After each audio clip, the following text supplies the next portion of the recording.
नमस्कार, one India Hindi में आपका स्वागत है।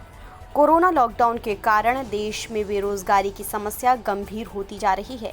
Centre for monitoring Indian economy ने बेरोजगारी के आंकड़े जारी किए हैं, जिसके मुताबिक 16 अगस्त को खत्म हुए सप्ताह तक भारत में बेरोजगारी का आंकड़ा बढ़कर 9.1% हो गया है, जो पिछले सप्ताह के सबसे ऊपरी स्तर पर है।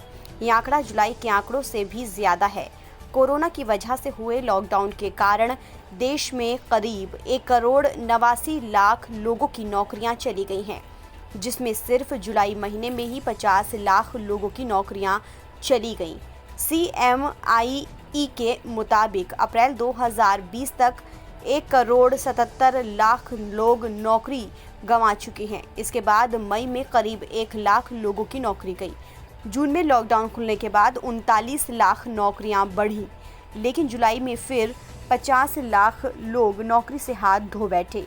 CMIE के मुताबिक ग्रामीण भारत में रोजगार और बेरोजगारी दोनों की दरों में वृद्धि देखी गई, जिससे स्पष्ट होता है कि कृषि क्षेत्र में सक्रियता बढ़ी है।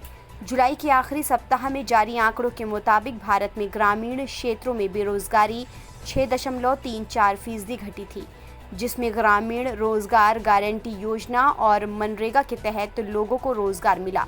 हालांकि CMIE का कहना है कि औपचारिक क्षेत्र में नौकरियां अब लौट रही हैं, यानी लोगों को मिलने लगी हैं, क्योंकि धीरे धीरे इकोनॉमी खुल रही है।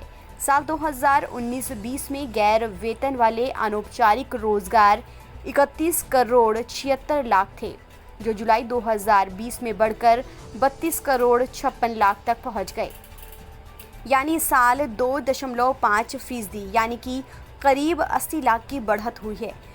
लेकिन इस दौरान सैलरीड यानी वेतनभोगी नौकरियों में 22% यानी कि 1,89,00,000 की कमी आई है। और चिंता का विषय भी यहीं पर है, क्योंकि वेतनभोगियों की नौकरियां जल्दी नहीं जाती, लेकिन जब जाती हैं तो दोबारा पाना बहुत मुश्किल होता है। एक अनुमान के मुताबिक रोजगार में वेतनभोगी रोजगार का हिस्सा सिर्फ 31% है। अप्रैल में जितने लोग बेरोजगार हुए, उनमें इनकी संख्या केवल 15% थी। हालांकि हालात कब काबू में आएंगे, इस पर अभी कुछ ठोस तरीके से कहा नहीं जा सकता है, लेकिन विशेषज्ञों का मानना है कि कम से कम 1 साल तक स्थिति में बहुत ज़्यादा सुधार नहीं हो पाएगा। इस खबर में फिलहाल इतना ही। देश और दुनिया की तमाम खबरों के लिए आप बने रहिए वन इंडिया हिंदी के साथ।